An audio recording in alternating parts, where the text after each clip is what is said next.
Good evening.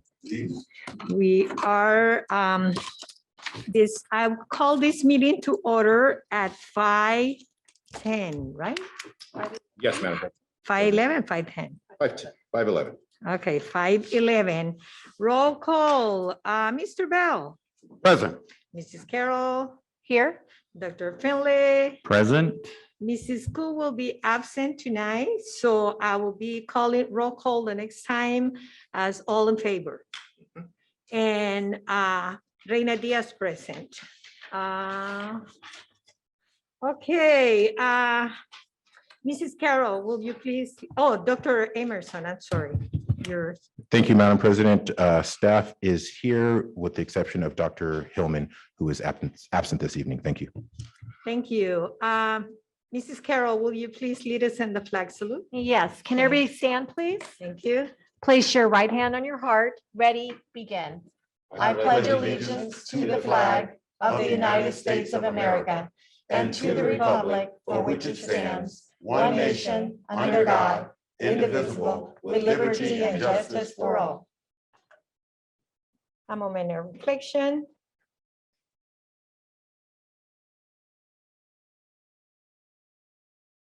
Thank you. Please be seated.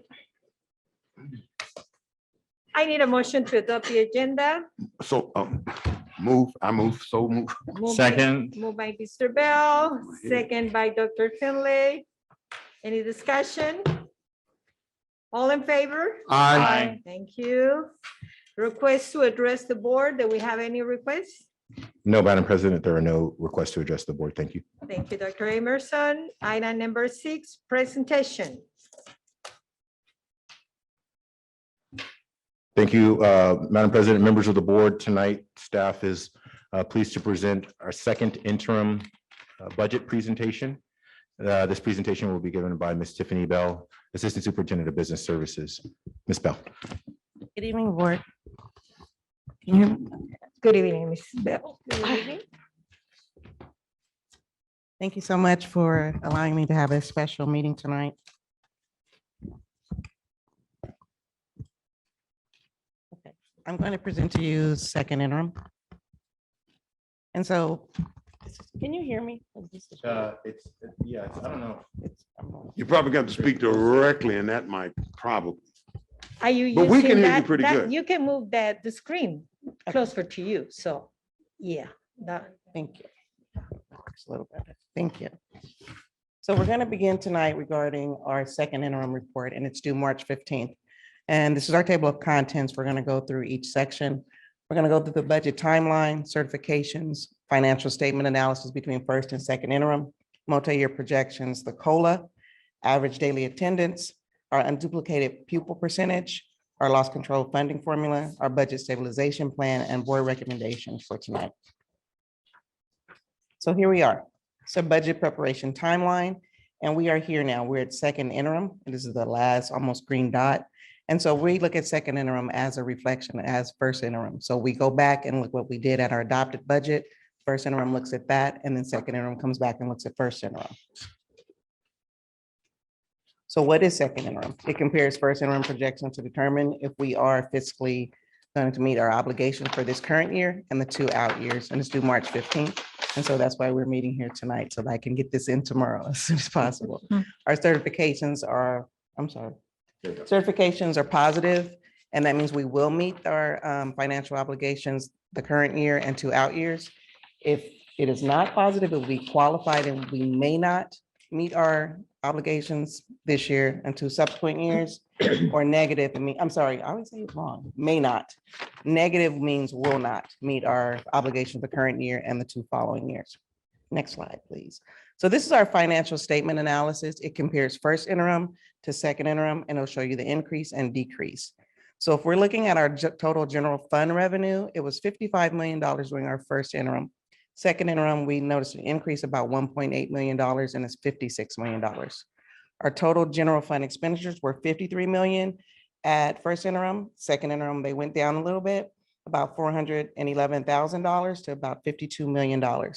So if you see in first interim, we had an excess $1.7 million. And then in second interim, you notice an increase again to about $4 million, which is a increase of about $2 million.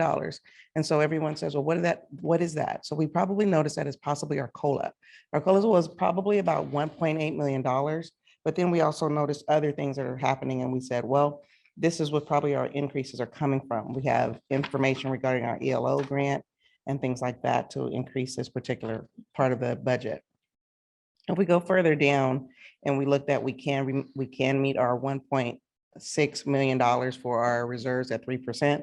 And then second interim, we're a little short by $12,341. Does anybody have any questions regarding this part of the slide?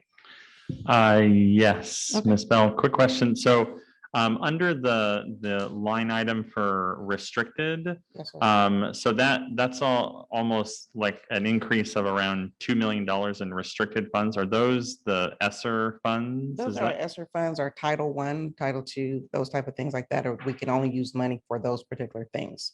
It's restricted. Okay, thank you. You're welcome. I want you to look at also our general fund expenditures. They went down second interim. And you'll notice that we noticed the certificated salaries went down about $115,000. Our classified went down about $287,000.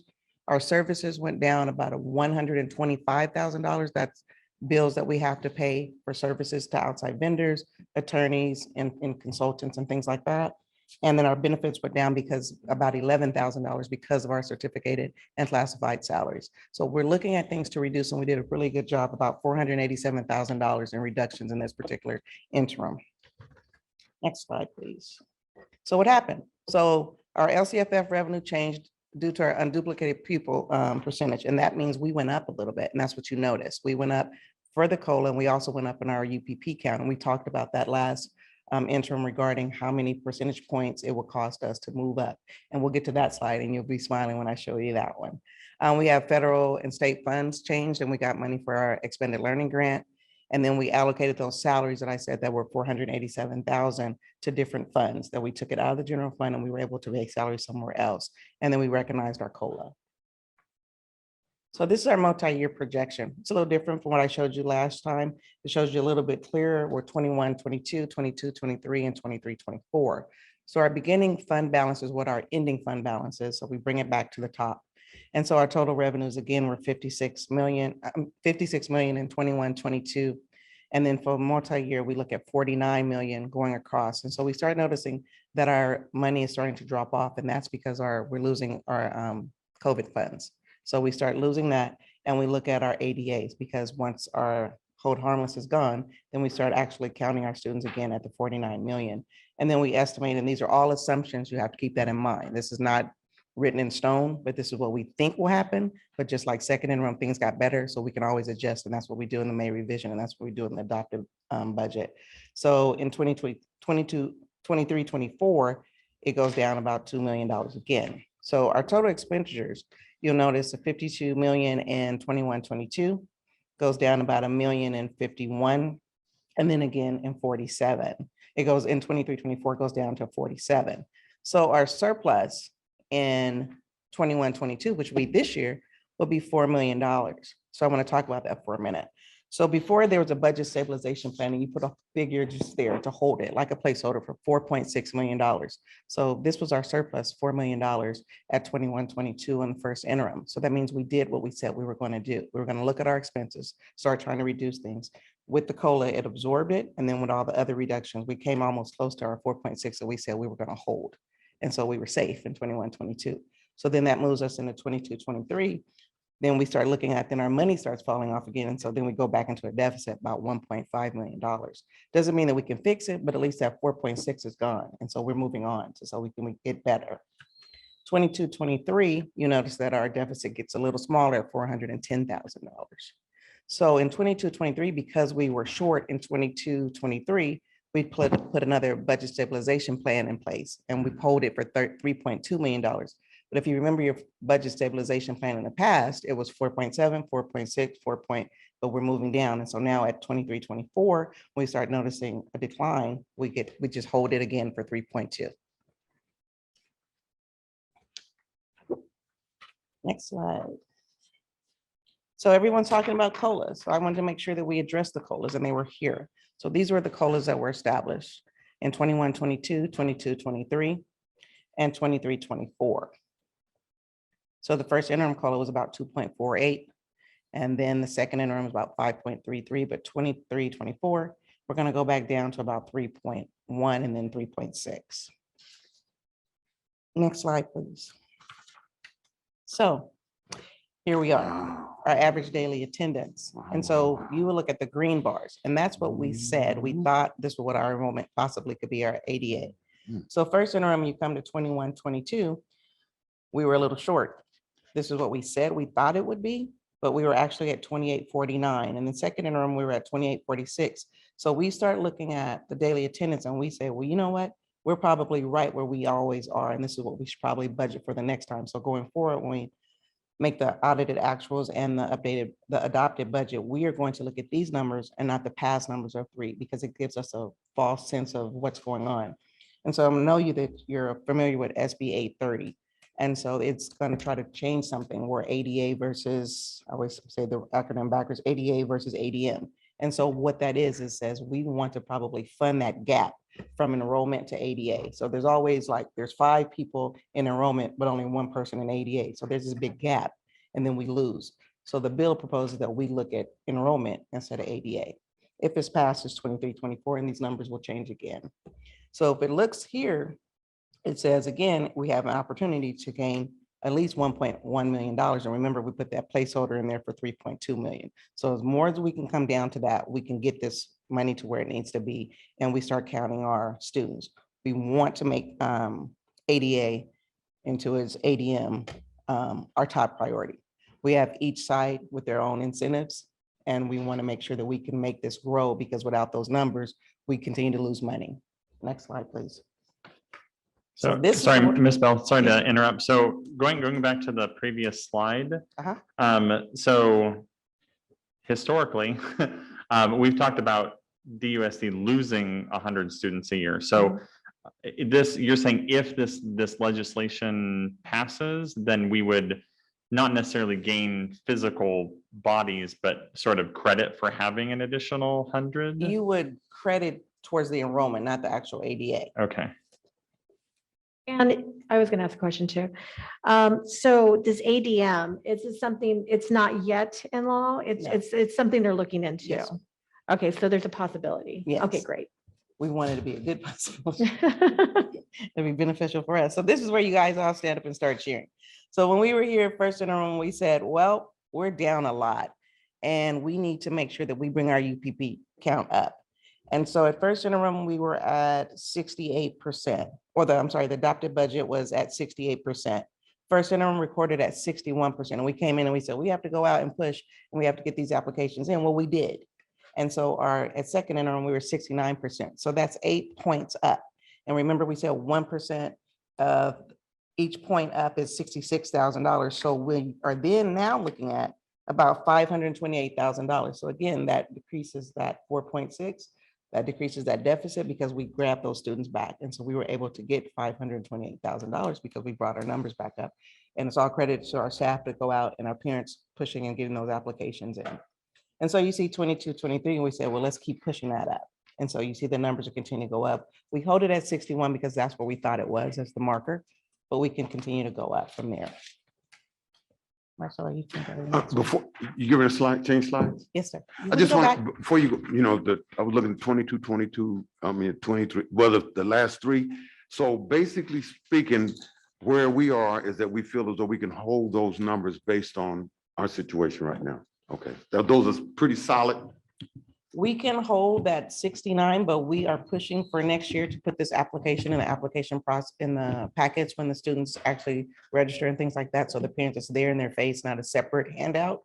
So we're hoping to increase the numbers then by that, if we can get back up to the 70 level where we were. Thank you. You're welcome. Yeah, and I would add that, and I think that Ms. Bell captured it accurately, where this is a testament to the staff going out and doing the additional work and the additional due diligence to make sure the applications are in and noted. But this is a kind of a learning point for us as well, meaning that we want to put the right systems and structures in place where we don't come in and have a 61% UPP count at first interim. Because what we know, if you look at this chart going back to 2013, 2014, we are not a 60, low 60% unduplicated count pupil district. We're probably much more in line, being in the upper 60s to the low 70s. And so 61 was quite frankly an anomaly and not something that we wanted to have as a sustainable number, because we know it wasn't truly indicative of who we are.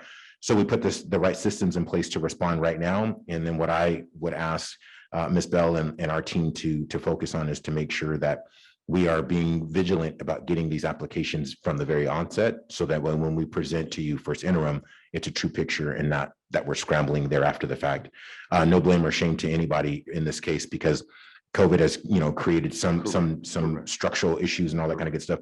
But as we come out of that, we want to make sure we have robust systems to be able to properly get these documents, because it is directly connected to our baseline funding. So I just wanted to share that as well. Thank you.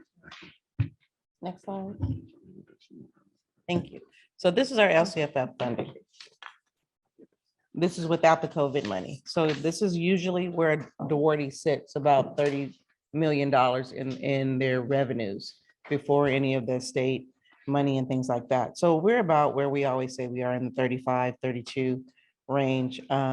Again, you'll notice a decline in first interim. Well, we'll see that we look at the numbers, because this also is based upon ADA and property tax and things like that. And so if our ADA is down, these numbers will also continue to go trend down. So we want to make sure, again, pushing our attendance initiative so we can make sure that our LCFF funding is secure and as high as it can be without the COVID money. Next slide, please. So If you don't mind, Ms. Bell, can we go back to that previous slide? I'm going to just make one point real quick. Marcelo, do you mind? Thank you.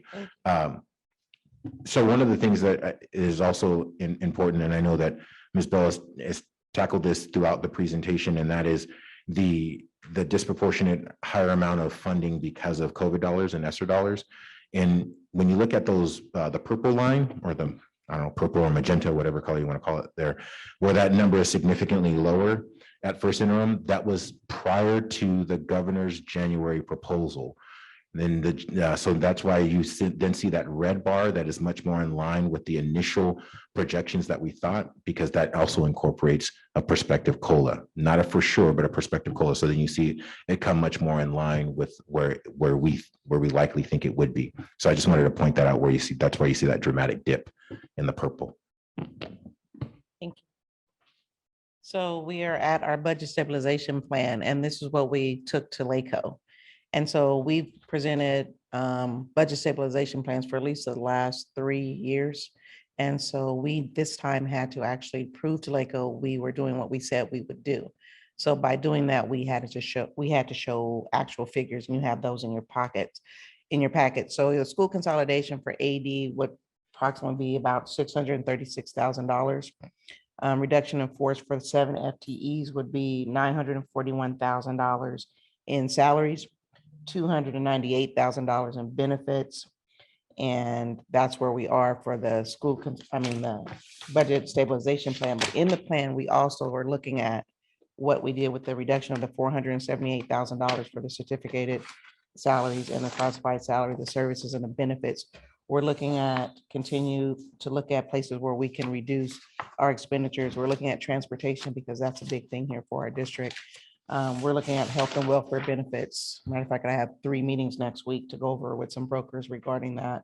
We have looking at our attorney fees. That's a big expense for us. And so those are things we're looking at and have outlined for LACO. Internally, we're just looking, those are the operating expenses we're looking at. We're pushing student attendance and the UPP improvement initiatives. We're working with our bargaining units. We're minimizing overtime and extra duty.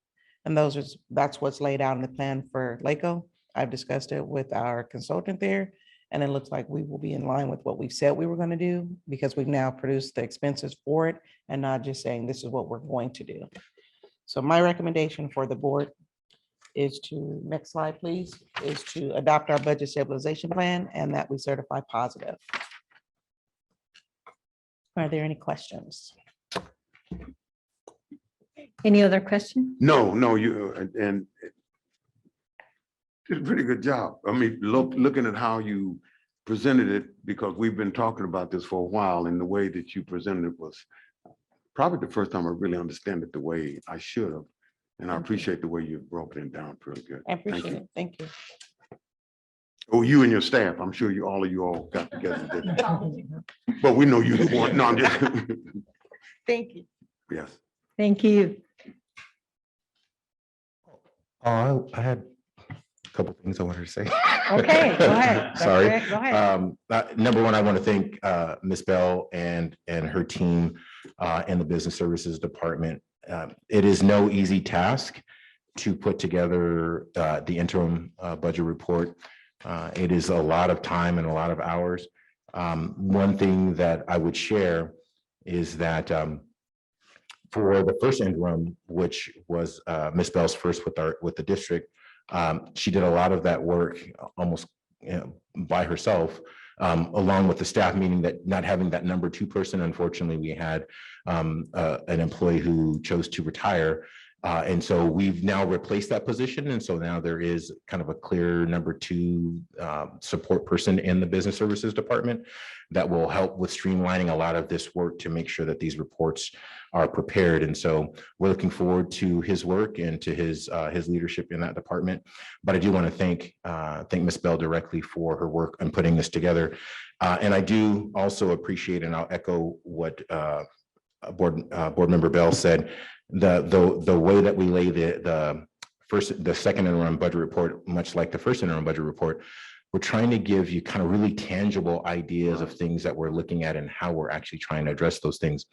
One of the things that's really, really important that I've been thinking about with respect to this report is that at its first glance, you might think like, oh, wow, the budget is getting better. And that makes sense when you look at it just from a very outside perspective. But when you actually peel back the layers and you recognize that it's really a byproduct of the underlying work of implementing the budget stabilization plan, as we have told LACO we were going to, and as this board has directed us, that's one reason why that it looks better. And the second piece is the prospective COLA. That is not a for sure thing, because remember, we put the COLA into the second interim. However, we know that that is still just a proposal from the governor. And then we know and fully expect that in May, there'll be a revision. And that revision could be up, or it could be down, or it could be the same. So that's really a placeholder until we know what the May revise actually says, and then what the actual full implementation of the state budget is. And so I want to, again, applaud our team and the work that we have been doing to try to move this work forward and properly right-size the district. I think you're seeing concrete action, and I deeply appreciate the team's work in that regard, because these are the things that I think that the board has asked us to do and expects from us. And so we're working really, really hard to deliver on that. So I just wanted to make sure that I shared that as well. Thank you, Madam President. Thank you, Dr. Emerson. I also echo Dr. Emerson's words, but I will add to that is, I believe it is the first time that I see very clear the points where we need to reduce our expenses, the ones that we spend a lot of money on. And so I like that. I really like that you find the points where we need to really take action on it. And but my question is, we still have the 3%, right? Saving reserve. Okay. Okay, thank you. Yes. Yeah, I know the mic's not working down there, so I'll say yes. To make sure. Yes. Okay, perfect. Thank you, thank So, you. and Madam President, if Yes, I sir. could ask a question too, or I guess just I guess provide my input on this. One of the things that I was really impressed with was that unduplicated pupil work. I mean, that you said that was for each percentage point that it went up was $66,000, and it went up by 8 points. And you know, that's I don't pretend to know all the effort that went into that, but I'm guessing the ROI on that was pretty phenomenal, because that's over $500,000 that otherwise would have been unrealized. So however that happened, thank you very much to whoever did it. That's phenomenal. Okay, moving along, item number 7. It is the second interim financial report for period ending January 31st. I need a motion to approve the second interim report, financial report. Move to approve. Moved by Mr. Bell, second. A second. Second by Mrs. Carroll. Any discussion? All in favor? Aye. Thank you. Okay, item number 8, update budget stabilization plan for 2022, 23, and 2023, 24. May I have a motion? So move. Moved by Mr. Bell, second. Second. Second by Dr. Finlay. Any discussion, Dr. Emerson? No additional points to add. Ms. Bell laid out in her commentary the specific line items that you see in the budget stabilization plan. Again, that is at not the behest, but the collaborative discussions that we've had with LACO and our contacts at LACO to say, let's really put meat on the bone and really give a clear indicator of where those reductions are coming from, what are those line items, what are those specific areas. And so that is in the budget stabilization plan for the board's review and consideration. I think it will, again, bolster our the report as it goes to LACO for their evaluation. Thank you. So, Madam President? Yes, sir. Go ahead. So quick question, and I don't know if Dr. Amerson, if this is more for you or more for Ms. Bell, but so in our budget stabilization plan, we do have an item here that is other sources, $2.5 million. And we're making excellent progress towards that. And I know this is sort of a mixture of increasing revenues and decreasing expenses. I was wondering if you could talk a little bit about some of the things that we're doing to either increase revenues or decrease spending. Yeah, I'll start and then kick it over to Ms. Bell to add anything I might miss. But I'll start on I'll actually start on the revenue side because I do think that that's an important piece. And then maybe I'll kick over on the expense side to Ms. Bell because she did allude to some of those things in her presentation. On the revenue side, and Vice President Carroll also brought this up. There are some things that are moving, kind of churning through the legislature that we're keeping a close eye on. And that is this concept of moving from the kind of antiquated, archaic way of funding schools based on average daily attendance, and instead moving it to what is going to be called average daily membership, which is moving it from an attendance component to an enrollment component.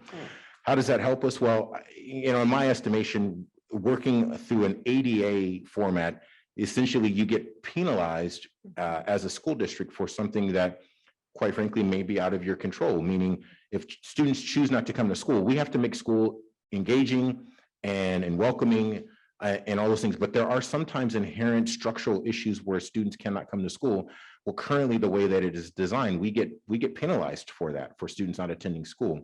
In this proposed model, and Senator Portantino is, I believe, either the author of this bill or at least a very strong co-sponsor of it, is to instead focus on enrollment and provide additional funding based on enrollment without the penalties of the average daily attendance piece. So that could yield, and it is designed, as I understand it, it is designed to be more supportive to the funding of schools and less punitive to schools as the ADA model is. So on the revenue side, I think that is an important piece to really think about that, what we might be able to do as we move forward.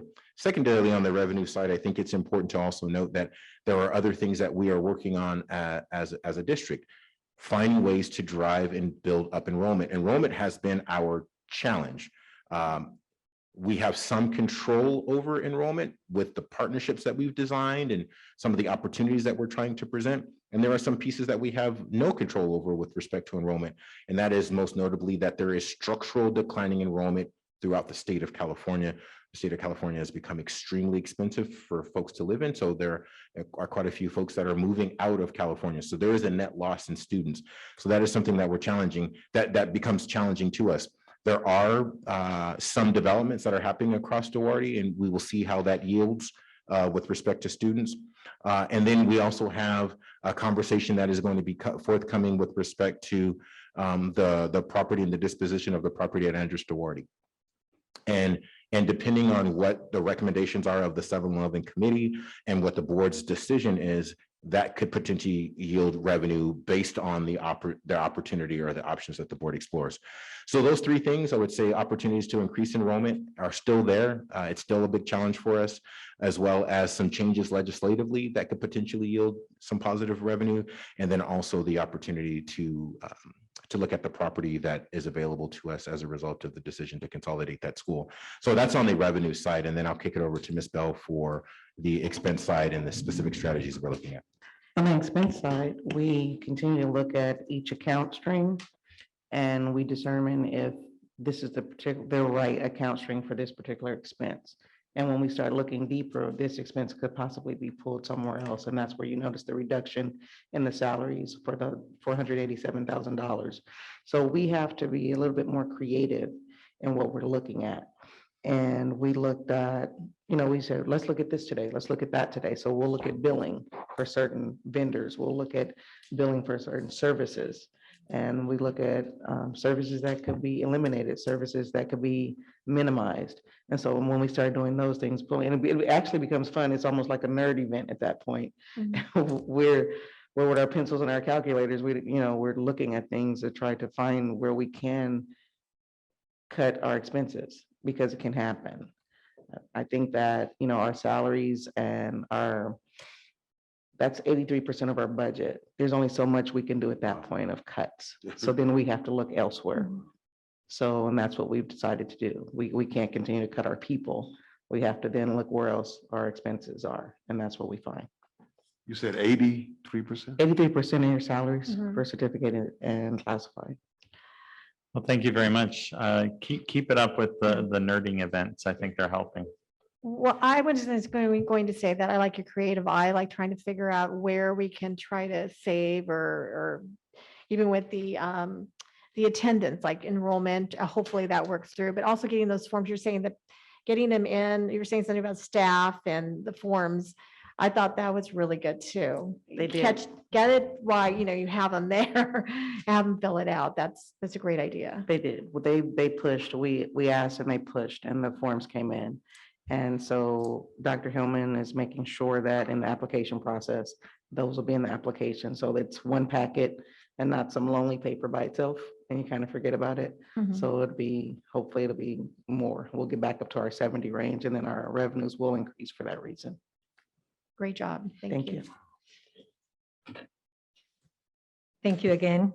If there is any other questions or discussion, all in favor to approve the updated budget stabilization plan for 2022-23 to 23-24. It was moved by Mr. Oh, okay, yeah, yeah.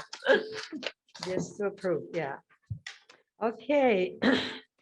Item number 9, resolution 21-21-22, certificate employees retirement incentive.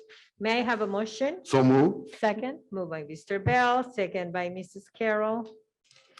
Dr. Emerson, can you tell us a little bit about this, please? Yes, thank you, Madam President. And I will actually ask Mr. Rick Crosby to address this item.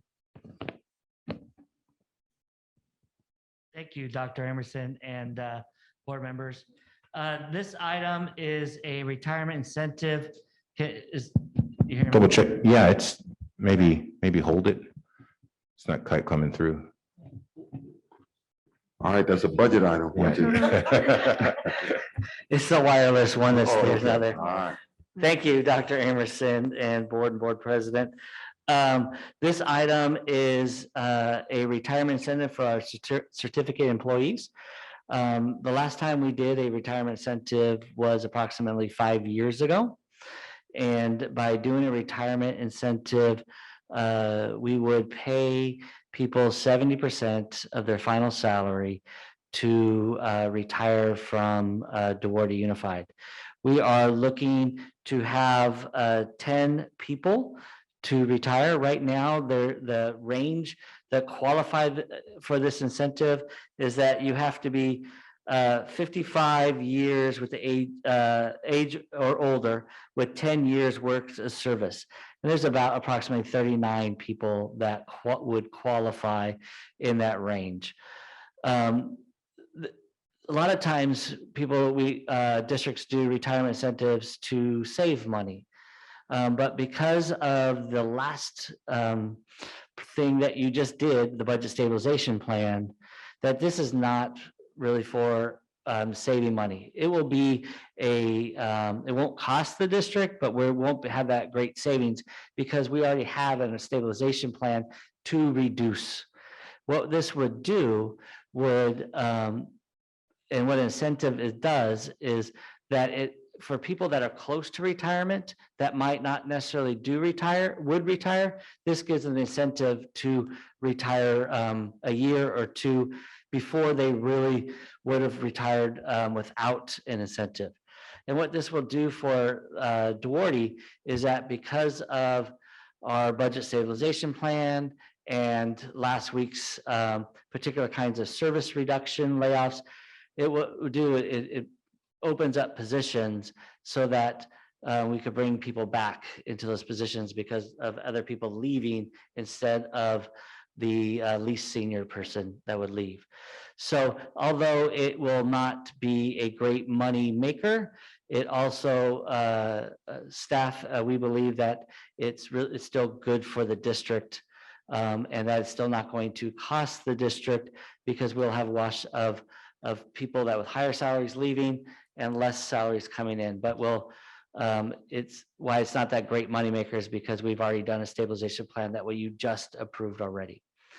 And again, if 10 people or more take this initiative incentive, then we will move forward with it. If there's less than 10 people, then they will not. And so what happens is if you approve this tonight, next week, the PARS company will send each of those 39 people a packet that has their individual, what it means to them, a packet to them. And then they will have until mid-April to decide. And they will sign, if they agree with it and want to do that, they will sign a binding retirement paper where if we get 10 people, then they will be deemed to be retired at the end of the school year. If we do not get the 10 people, then we will go back to them and we will rescind that retirement announcement. So, and then in the May meeting, it'll come back to you if we have the 10 people for you to approve. And then we could, if we have more than 10, then we can go and look at the positions that we were being reduced. So it's a win-win for the district and for our employees that are retiring. Okay, thank you, Mr. Crosby. Any questions or comments? Yes, Mr. Crosby. So with this threshold of 10 individuals, there's nothing that would preclude us from doing more. I mean, we wouldn't run into budgetary problems if, say, 15 people wanted to do it. No, and that then we would be could be saving some money because what we would do is hiring back other new people that at maybe a lower salary as well. So if more than 10 wants to do it, it's just beneficial for the district. Okay, thank you. Thank you, Mr. Crosby. Seems no more discussion.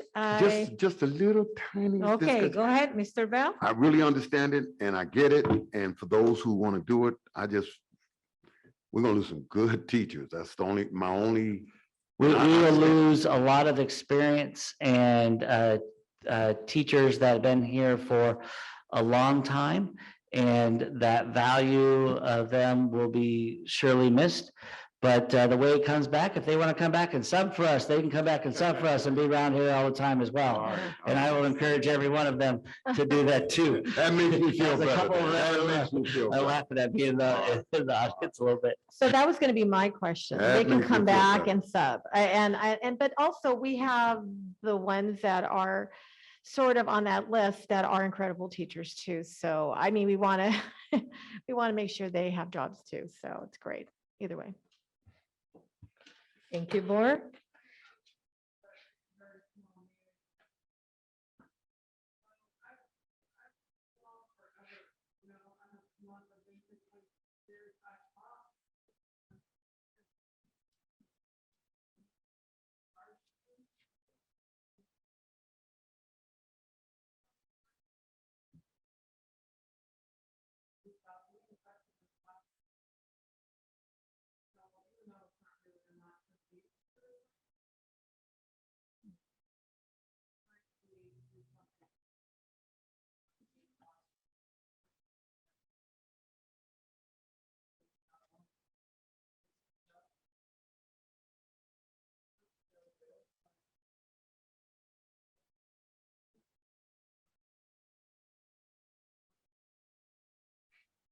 Thank you for your service and thank you for your comments very much. Thank you. Thank you. Okay, thank you. All in favor? Aye. Aye. Thank you. The motion is carried. Item number 10, 2022 CSBA Delegate Assembly Election. May I have a motion? Motion? Motion Second. by Mrs. Carroll, second by Mr. Bell. Discussion. You seen the three names that are up for that we can nominate two of the three names. I don't see any, just one incumbent, right? So I like to know if you have two names to nominate or who. Gary will- Scott is the only one I know. I was gonna go with Gary Scott and just because of out the St. Gabriel Unified, but which is the Kimberly the incumbent? No, I don't see is it- or the. Gary Yes, Gary Scott, Scott's okay. the incumbent. yeah. He's the only incumbent. So beside him, if we like to go with him, then he will be one of them, but we need two, right? Yeah, We don't have to. We can go up to two, but it's up to us. So, the other, they're all fine. I'd be more inclined to maybe go with Kimberly, Pasadena, a little Okay. closer. okay, you know, Let's do so, that. okay, Is the second- Kimberly. Kimberly, I'll do Kimberly. And she will be the second one and the first one will be Scott? Yes. Okay. Just mine. I know it is a lot of work to do. I know I've been there. Mr. Bell has been also a member of to be a delegate assembly, and you have to dedicate time to go to Sacramento and to lobby. And I mean, it is a lot of work. And so I'm gonna need someone to nominate them, Mercedes, or you just? Okay, then we will go with Scott and Kimberly, right? Yes. Okay, all in favor? to Aye. Okay. Aye. Sorry, I was slow. Thank you. And the hard part, I need to motion to adjourn the meeting. What? Yes, sir. Come So on. move, so move. Moved by Mr. Bell, second. Second. Second by Dr. Finlay. Any discussion? All in favor to adjourn? Aye. Motion is carried. Thank you very much. Thank you both. Good job, man.